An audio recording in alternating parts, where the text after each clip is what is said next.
Hey guys, Mark here. I hope you're all doing well. In today's video, I'm covering another Paracord bracelet. This one was designed by David Hopper and it consists of snake knots as well as Gaucho knots. It is not a very common style of a bracelet, which makes it quite unique in itself. With that said, let's get started. As far as supplies go, you're going to need some paracord, and I used about 8 feet, which should be more than enough for a regular sized wrist. We're going to use paracord to make the loop, the stopper knot as well as the snake knots. For the beads, we're going to use some type 1 paracord, and I used 1 strand per bead. I used 5 strands for 5 beads, and each strand is about 1.5 feet long. So 5 strands, each about 1.5 feet long. As far as tools go, you're going to need a lacing needle. This is optional but highly recommended. Then something to cut the cords with, as well as a lighter to melt the ends. To start off, we're going to take our piece of paracord and we're going to fold it in half. This is going to be our loop, and under it we're going to form 3 snake knots. Take your left end and make it into a loop, like this. Take your right end and feed it through the loop, then behind the left end,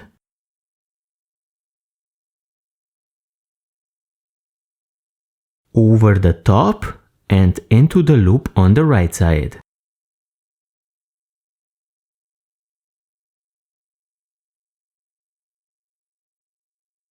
Then tighten up. When tightening, make sure to form the loop to be as large as you need it to be.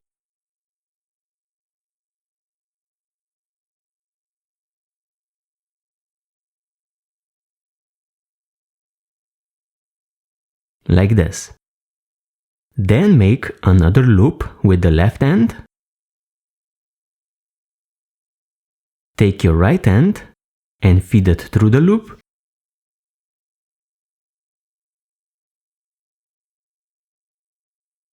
Then behind the left end, over the top and into the loop on the right side.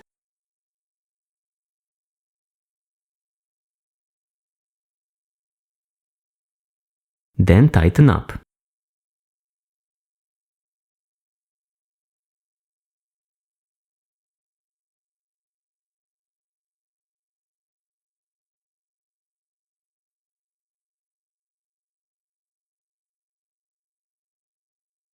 And then for the third snake knot, again make a loop with the left end.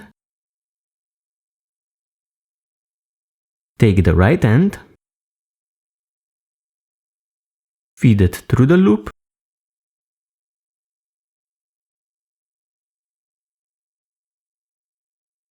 Like this.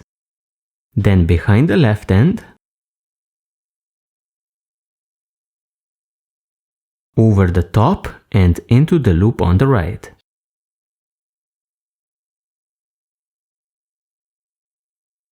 Then again tighten up.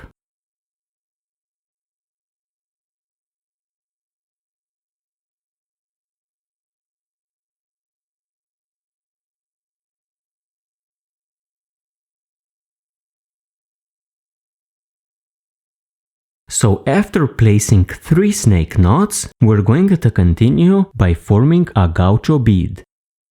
To form the beads, we're going to tie a Gaucho knot directly onto the 2 ends. For this purpose, I'm going to use about 1.5 feet of type 1 paracord. As you can see, I have attached a lacing needle onto one of the ends. Now, to show you how to tie the Gaucho knot, I'm going to first tie it on a mandrel using some larger cord so it will be easier to see what I'm doing. For this first demonstration of the Gaucho knot, imagine that this mandrel is actually the two ends around which we're going to tie our Gaucho knot. Take your paracord with the lacing needle attached and grab the other end. Place it over the mandrel, then wrap around, coming over the standing end, then wrap around again, and over towards the right side, like this. Take your working end with the lacing needle attached and go under, then over towards the left side.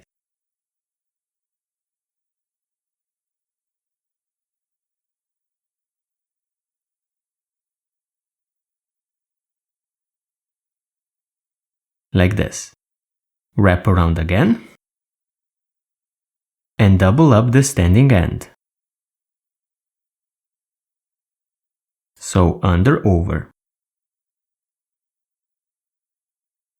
Like this. Then we're going to go the opposite of this cord, so over, under, over towards the left side.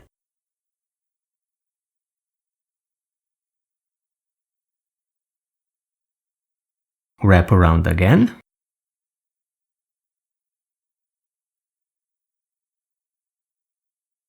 And we're going to split the two doubled cords, the standing end and the working end, going in between the two cords and doing the opposite of what they're doing.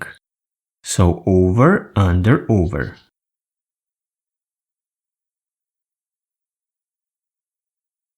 Like this.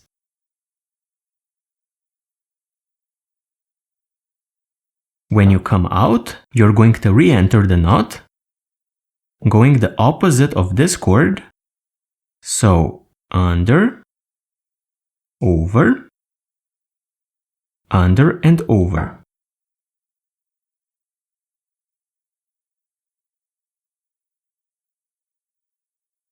Now place your working end next to the standing end, and you have completed a 5-part 4-bite Turk's head. I'm just going to spread it apart a bit, like this. Now take your working end and place it like this onto the left side of the standing end. We are starting under one on the left side of the standing end, then go over one, under one, alongside the standing end, and exit over two. Re-enter here on the next bite, starting with an under,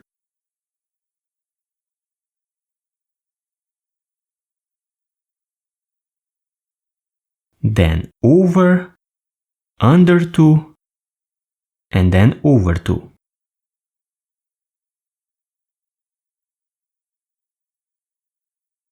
And again, start with an under one, over one, under two, and over two.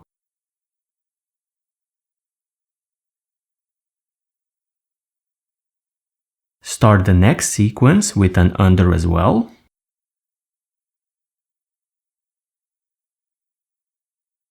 Then go over two, under two, over two.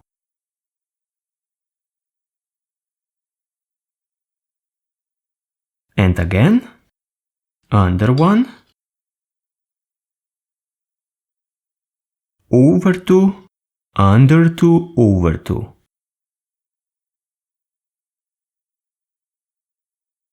And finally, the last sequence, under two, over two, under two,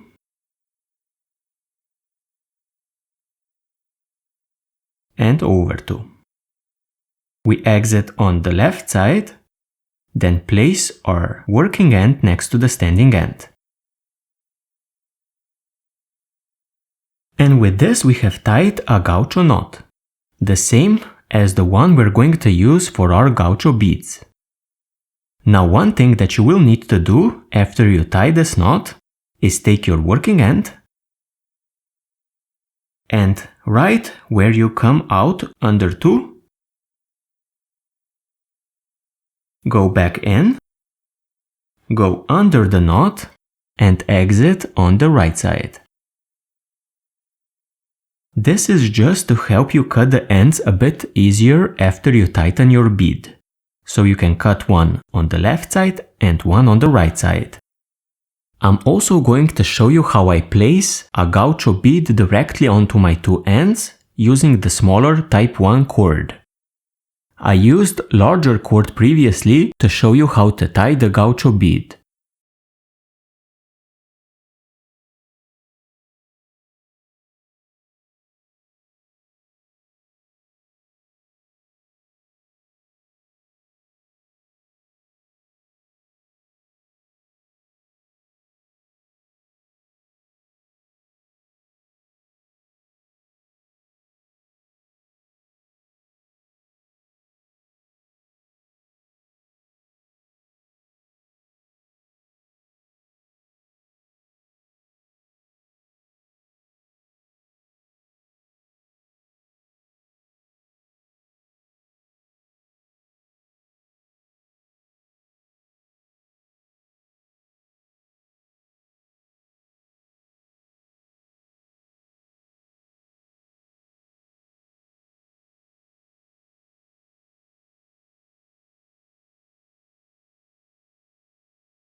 So again, after you tie your gaucho bead, you take the end and you run it under the bead next to the standing end over to the other side.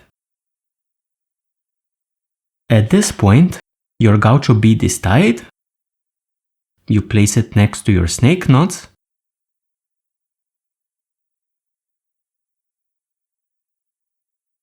Like this.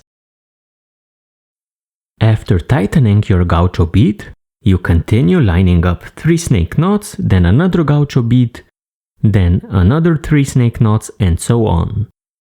So basically 5 beads, then another 3 snake knots, and then we're going to place our stopper knot. After a while of tying, this is what I got. 5 beads and 6 sections of 3 snake knots each. At this point, I'm going to form a stopper knot at the bottom so that we are able to close the bracelet. I'm going to tie a simple lanyard knot. So take your left end and make a loop. Like this. Pick up your right end and fold it up and under your loop. Like this. Then pass with the right end over this top left end, like this. Then under this bottom left end, then go over, under, over.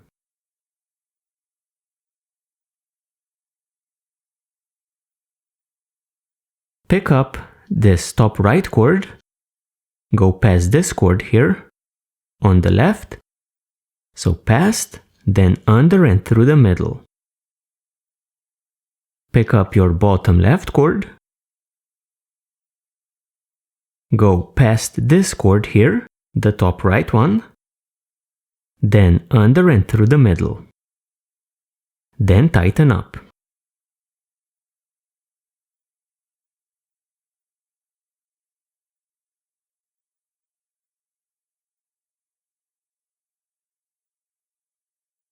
Now what you got is a lanyard knot.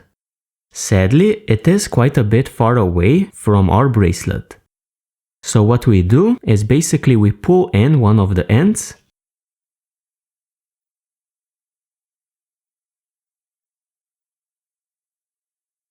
and work the end through the knot and out of one of the working ends.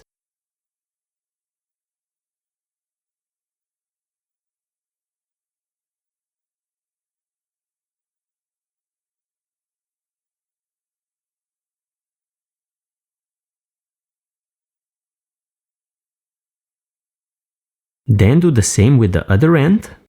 Again, work it into the knot.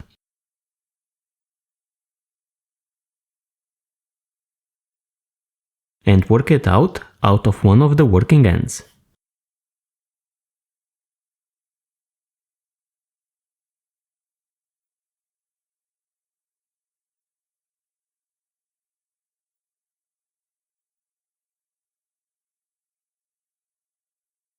Now this knot will need one more tightening, but it is a properly formed lanyard knot.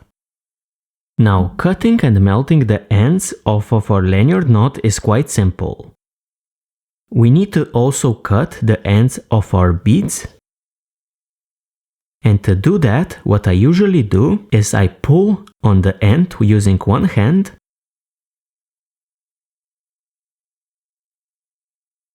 and then with a sharp knife, I simply cut it off, as close to the bead as possible.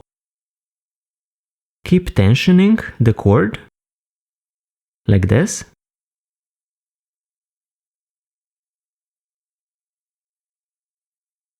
And make sure that you don't cut into the rest of your cord or the bead.